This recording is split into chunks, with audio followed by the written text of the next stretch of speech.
L'art doit-il être forcément dans un musée?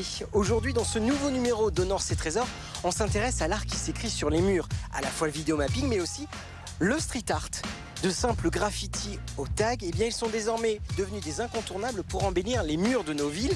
De l'art qui est parfois éphémère et qui a aussi maintenant ses parcours touristiques. Avec Théodore Anjon, on a envie de partir à la découverte du street art avec notamment deux membres du collectif Renard, Mirek alias Pi80 et Nicolas alias Logique. Qu'est-ce que vous êtes en train de représenter? Les fans le reconnaissent, mais tout le monde ne le connaît pas encore. Alors, je suis en train de faire le portrait de Hamza Igaman. C'est une nouvelle recrue du club du LOSC. Ce mur-là, sur lequel vous êtes en train de faire votre dessin, de faire votre nouvelle œuvre, c'est votre mur à vous? C'est le mur du collectif? Ah non, pas du tout. C'est un mur qui est autorisé, donc qui est repeint régulièrement par plein de gens différents. Il est en libre accès, on va dire. D'accord, donc il se peut très bien qu'à la fin de la saison, il soit totalement recouvert par autre chose ou pour peut-être l'année prochaine. Un nouveau joueur. Oui, c'est ça, c'est possible. Pourquoi pas Giroud? Pourquoi pas Giroud? Vous faites vos dessins avec de la bombe. C'est vrai que c'est au début des années 2000 que vous avez pris votre première bombe en main pour dessiner? Oui, c'est ça, au début des années 2000. Et après, je me suis orienté sur les portraits. Et ça, c'était plus vers 2011, 2010, 2011. Et comment vous êtes passionné pour le street art? En fait, je dessine depuis que je suis tout petit et à vrai dire, j'aime pas trop les pinceaux, tout ça, mais la bombe de peinture, c'est venu à moi naturellement. Et du coup, le street art, c'était parfait pour moi. Alors c'est rigolo ce que vous me dites, vous n'aimez pas trop les pinceaux parce que dans votre parcours, vous avez quand même fait l'ESSAT à Roubaix, l'école d'art appliqué, ce qui est incroyable, et vous n'aimiez pas la peinture? Non, la gouache, l'acrylique, c'était pas, j'étais pas doué. C'est plus le crayon, la mine de plomb, Rotring, tout ça. Mais le pinceau, et encore maintenant, je suis pas très doué au pinceau. C'est pour ça. Alors vous me dites que vous n'êtes pas très doué au pinceau. Moi, je m'y connais pas beaucoup en dessin avec de la bombe, mais c'est quoi la différence par rapport à la peinture? Et ça demande aussi plus de précision par rapport à la peinture, parce que il y a un pinceau, il y a différentes formes de pinceaux, différentes formes de poils. Là, la bombe, il n'y a pas différentes possibilités. Non, on peut changer les caps, les buses. Comme ça, on peut avoir des buses qui font des traits plus gros ou plus fins. Mais après, il faut un peu plus de précision, quoique au pinceau, faut quand même. Je dis pas qu'il faut pas, il faut être précis aussi au pinceau. Mais l'avantage de la bombe, c'est que la peinture ne se mélange pas. Donc on peut mettre une couche, ça sèche super vite, et après on peut repasser une autre couche par-dessus, et en 3 heures, on peut réussir à avoir un portrait comme ça. Parce que j'ai commencé il y a à peu près 3 heures là, ce portrait. Mais ouais, moi c'est vraiment, j'ai qu'un outil, c'est ça. Alors j'aime bien votre art parce que vous êtes dans l'art du portrait. C'est ce qui vous inspire le plus. On se souvient notamment d'une œuvre que vous avez créée à Arras, c'était le portrait de Jacques Delors. Oui, le portrait, en fait j'adore, c'est les expressions, juste l'expression du regard. C'est ce qui m'intéresse le plus. Et aussi, je peux passer une journée entière à essayer de faire les textures. Comme là, je vais passer mon temps à faire des petites gouttes de sueur et je peux passer une journée à faire juste des petits points et faire les aspérités de la peau. Et là, vous le représentez en pleine gloire. Il a marqué son but, c'est comme ça que vous l'imaginez, avec les éclairs derrière, la foudre, la joie. Il a mis son petit doublé là et comme souvent mettre la déesse vous a accueilli avec des éclairs, donc j'ai fait un petit clin d'œil à ça. Voilà, des petits gimmicks du club du LOSC. Alors du portrait avec Logique, on passe à un autre personnage, c'est celui de Pi80. Mirek, lui, comment il s'appelle? Alors il s'appelle le personnage par rapport à mon nom d'artiste qui est Pi80. C'est un petit bonhomme bombe en fait qui a toujours un grand sourire, un grand smile que j'ai créé en faisant des ateliers avec des enfants. Moi je pense que dans la société dans laquelle on a besoin de quelque chose de positif aussi. On est dans une société assez sombre, donc je voulais exprimer quelque chose de plus positif. La chance qu'on a en fait quand on intervient dans la rue, c'est soit passer des messages, soit donner des expressions ou des choses. Enfin, moi, j'ai envie d'exprimer quelque chose de positif. La même question un peu qu'avec Logique. Vous aussi, c'est uniquement avec de la bombe que vous travaillez? Je suis passé par différentes pratiques. Je fais pas mal de pochoirs aussi.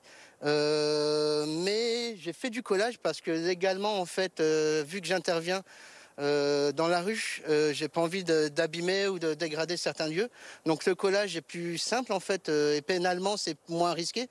Mais plein de gens m'ont déjà vu coller et m'ont dit tu vas plus vite à le faire à la bombe qu'à faire ton collage et ne serait-ce que le coller. Donc je reste quand même à la bombe, mais je fais attention aux supports sur lesquels j'interviens. Alors la bombe aussi, ça a été un moyen durant cet été de raconter l'histoire et se souvenir de l'histoire des cités minières. C'est ce qui s'est produit donc à Lens dans le cadre du festival Les Charbonneurs pour raconter donc l'histoire des mineurs, un reportage de Clément Kaminski. C'est le résultat de 18 heures de travail pour Benjamin. On a voulu faire un couple de mineurs parce que là, c'était, si on veut vraiment symboliser la famille et la mine. Perché à une dizaine de mètres de haut, cet artiste valenciennois vient de réaliser une fresque monumentale.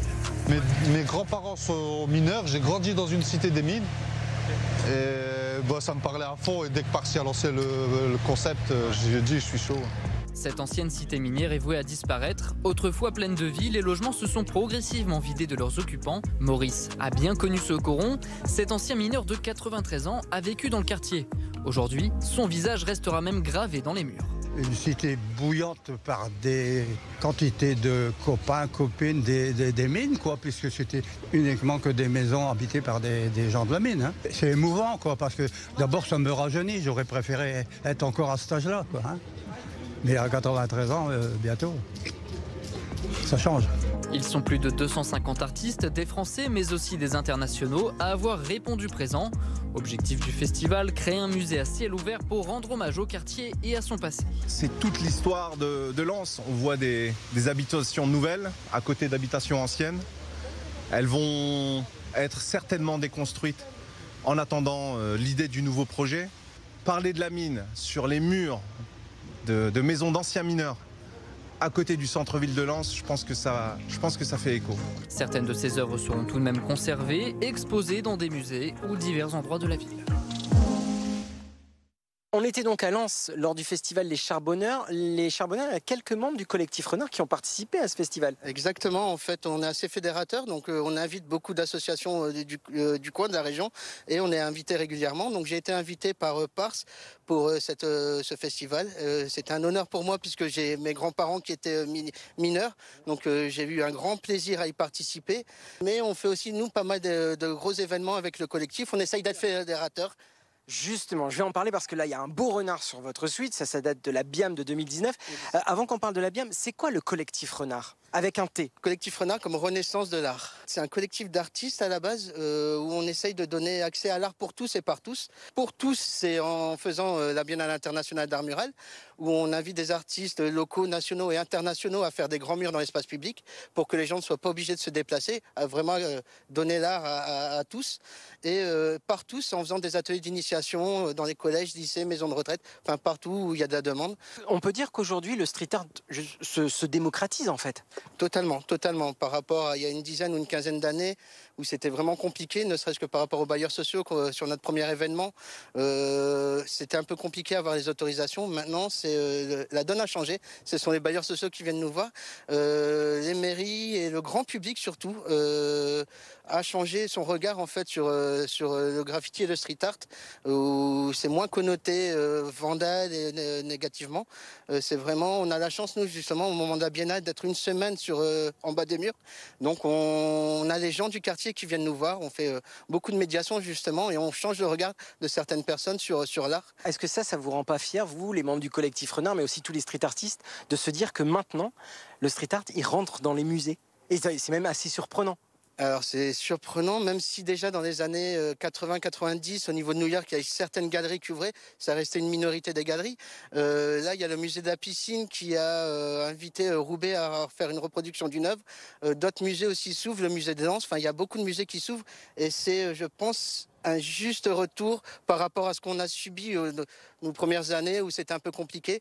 Et ce regard-là qui évolue, c'est une reconnaissance en tout cas de l'investissement de tous les artistes qui pratiquent cette discipline. Alors c'est aussi un moyen peut-être de protéger les œuvres parce que là donc on est en extérieur.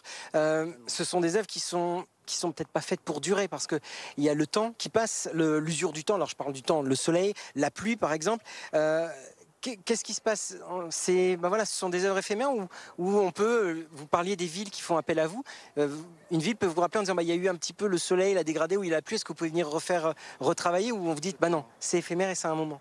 Alors, ça dépend du contexte, mais c'est clair que c'est un art qui est à la base et qui est totalement éphémère. prendre autant de temps sur des œuvres qui sont dégradées, qui disparaissent, c'est un peu déprimant, mais on savait, c'était le but du jeu au départ. Le fait que ça évolue dans ce sens-là, ça donne envie de se dépasser encore plus. Même si c'était déjà un dépassement de soi à la base, ça donne envie de donner encore plus en fait, aux autres dans ce cadre justement, sachant que ça va être périn par la suite. Et on parle donc d'usure du temps, la météo, mais il y a aussi des fois des dégradations volontaires. Quand on a préparé cette rencontre, vous m'avez parlé de ce qui s'était passé à l'Issy-les-Noix, notamment avec les œuvres de Logique. Oui, malheureusement, ça peut être soit du collage, soit des gens qui sont un peu rageux et qui ont fait des moustaches sur des portraits que Logique avait fait il y a quelques années. Et suite à un reportage, le lendemain, en fait, il y avait eu des moustaches. Donc la mairie a demandé à Logique justement de revenir reproduire. Mais c'est les aléas, en fait, du travail dans la rue. C'est une fois qu'on a fini notre travail et qu'on s'en va, ça appartient à tout le monde. Donc forcément, on est confronté au regard de tout le monde et des plus critiques et des plus rageux, on va dire. Merci beaucoup, Pi 80. On va vous laisser retourner avec votre petit bonhomme.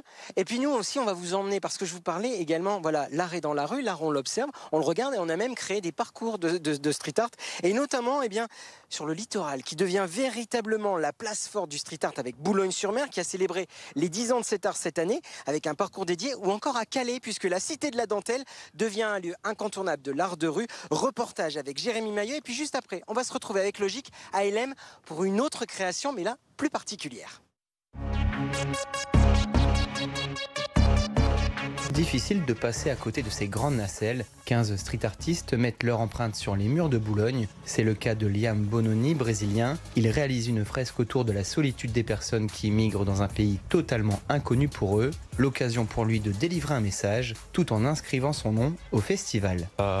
Il amène beaucoup d'artistes, de grands noms venus de tous les coins du monde. Pour moi, c'est un honneur de participer à ce projet. Quand tu peins un mur, un grand mur, ça apporte vraiment beaucoup d'humanité, beaucoup d'émotions dans la ville. L'engouement des touristes ne cesse d'augmenter avec plus de 75 000 livrets distribués pour les circuits de visite. Cette nouvelle offre coûte près d'1 million d'euros en 10 ans de festival. Je n'aime pas parler de rentabilité dans le domaine de l'art ou dans le domaine de la culture. Ce qui est vachement important, c'est que l'habitant aujourd'hui, c'est devenu vraiment un rendez-vous pour lui et ça n'a plus de prix. À une trentaine de kilomètres de là, les sprays de peinture sont aussi de sortie. Concé, artiste espagnol mondialement connu dans le milieu du street art, a décidé de poser ses valises à Calais. Ce festival rassemble de grands artistes, donc pour moi, c'était une opportunité de venir quand l'association Les Ateliers du Graphe m'ont appelé. C'est énorme pour moi d'être ici. Plus de 80 œuvres en 5 années de festival, Calais veut à son tour devenir un lieu incontournable du street art. Coût total de l'édition, 75 000 € pour la ville, mais le retour sur investissement se ressent déjà. Les retombées, elles ne sont pas quantifiables financièrement, mais effectivement, on le voit, les touristes viennent, ils font ce circuit street art, il y a beaucoup de demandes. Aujourd'hui, on est démarché par des propriétaires privés pour nous mettre à disposition leur pignon pour réaliser des œuvres. Preuve que le festival a fait son trou. À la fin de l'été, ce sont plus de 180 œuvres de street artistes venus des 4 coins du monde qui orneront les façades d'une partie de notre Côte d'Opale. Boulogne-sur-Mer, Calais, voilà les villes du littoral qui sont dans le street art depuis maintenant un petit moment. Et puis on avait promis qu'on reviendrait avec Nicolas. Eh bien on est ici à LM et là, Nicolas, c'est pas une œuvre personnelle que vous faites, c'est une commande. Exactement. On est sur la décoration de la salle de sport de LM et la fresque a été, le thème de la fresque a été choisi avec les jeunes du conseil et les mois de la jeunesse. Donc on s'est mis d'accord sur un thème et on s'est arrêté sur des silhouettes de sportifs. Silhouettes de sportifs et tous les sports, les sports donc ballon, mais aussi le handisport également. Ça, c'était une demande de la part des jeunes ? Oui. Ils voulaient vraiment la diversité, donc aussi bien même du foot, basket, gymnastique. On essaye d'être diversifié. Là, il y a pour l'instant, donc au niveau des couleurs, du rouge, du vert, du jaune, du bleu, donc je suppose qu'il y a aussi une thématique olympique derrière ? C'est ça, on est parti sur des formes dynamiques en reprenant un petit peu le code, on n'a pas mis les anneaux, mais on a remis le code couleur des Jeux Olympiques, comme ça va marquer tout de suite en arrivant devant le mur, on va se dire « Ah, le code est reconnu ». Alors, vous allez continuer à travailler à la bombe puisque c'est votre outil principal de travail. Est-ce qu'il y a quand même un petit quelque chose de personnel que vous allez apporter à cette œuvre, même si c'est une commande? Est-ce qu'il y a quelque chose de vous? On reconnaîtra un peu votre style? Je pense pas qu'on saura que c'est moi parce que ça n'a vraiment rien à voir. Là, les silhouettes, moi je suis plus dans les détails. Là, ça va être vraiment simple et efficace, on va dire. Donc c'est le jeu aussi des fois. On fait un peu plus de la commande, mais ça me plaît aussi de diversifier aussi. On va donc vous laisser travailler, on va vous regarder travailler, et puis après on va continuer avec cet art qui s'inscrit sur les murs, mais cette fois-ci ce sera avec le vidéo mapping.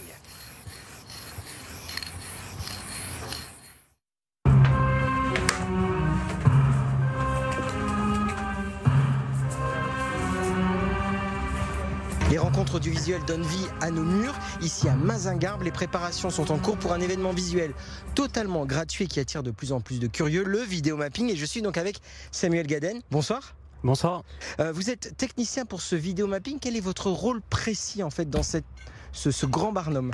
Alors moi là ce soir en tant que technicien vidéo et caleur, en fait j'ai participé, on est parti de l'entrepôt avec tout le matériel qui a été préparé en amont par la régie technique. Et donc ici on vient installer les vidéoprojecteurs, installer ce qu'on appelle la régie vidéo. Donc on a un ordinateur qui va envoyer les flux vidéo vers les... Là on a 4 vidéoprojecteurs ce soir par exemple.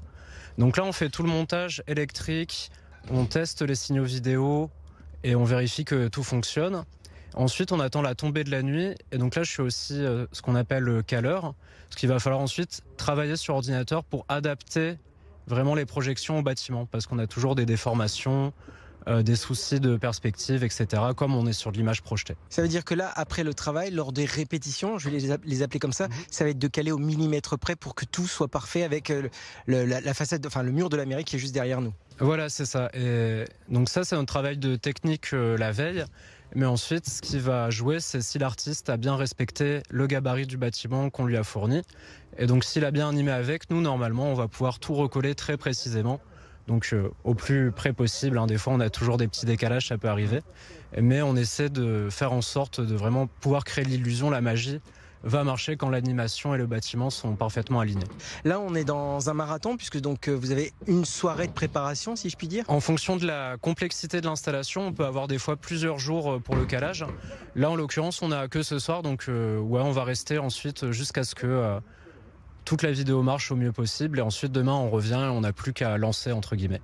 Alors le show. Là il fait frais, il fait bon.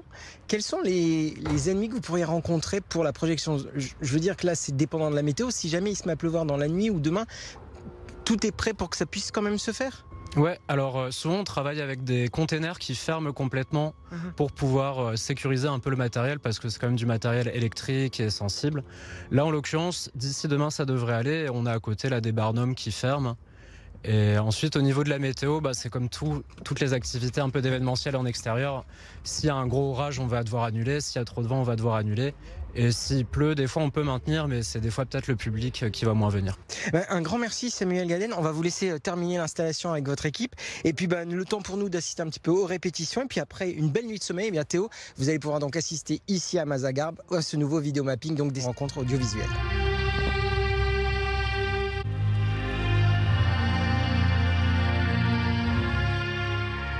Une bonne nuit Emmanuel, et ça y est, je suis prêt pour ce show ici à Mazingarbe.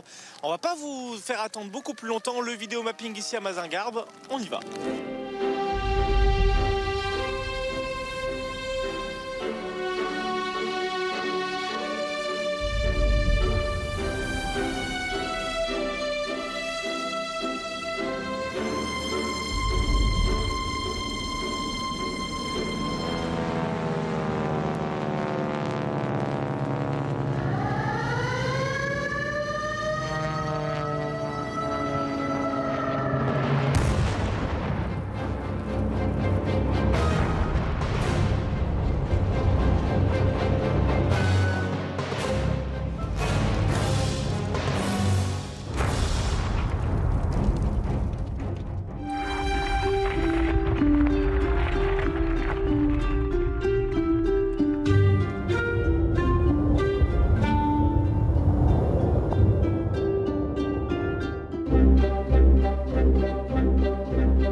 Mazingarbe, alors ça nous fait remonter des souvenirs. Quel type de souvenirs? Quand on était enfant, ce qu'on nous a raconté. Moi, j'ai accouché mon fils ici, c'était à la maternité de Mazingarbe. C'est mes parents et donc c'est vrai on a toute une histoire, ils l'ont recréé, c'était intéressant et en plus ils ont vécu générationnel et moi j'ai travaillé ici aussi donc voilà, comme ça c'est parfait.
On revoit son histoire puisque avant d'être la maison du directeur général des mines, c'était d'abord la maison du directeur général des mines et ensuite une maternité.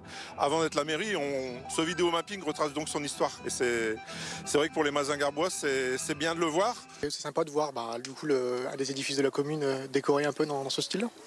Vous aviez déjà vu des vidéomappings avant? Oui, si, maintenant on avait été faire celui de la cathédrale d'Amiens. Donc c'est un des seuls qu'on a fait d'ailleurs. Mais ouais, si, top, franchement. On est assez friands de ce truc-là. On retrouve Antoine Magnier, vous êtes le directeur du festival et des rencontres audiovisuelles. Bonsoir. Bonsoir. Alors, on n'a pas un temps exceptionnel, mais en tout cas, c'est toujours un moment assez merveilleux pour vous de concrétiser dans une nouvelle ville, dans un nouvel endroit, un vidéomapping. Oui, tout à fait.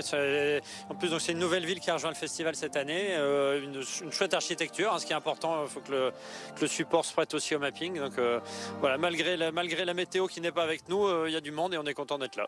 Alors, on est fin octobre, c'est la fin de cette 8e édition qui s'est déroulée donc d'avril à octobre avec beaucoup de dates, beaucoup de villes de la région. C'est important pour vous d'avoir un programme itinérant surtout? Oui, l'idée, c'est vraiment de faire découvrir le mapping à tout le monde et donc d'aller aussi vers le public.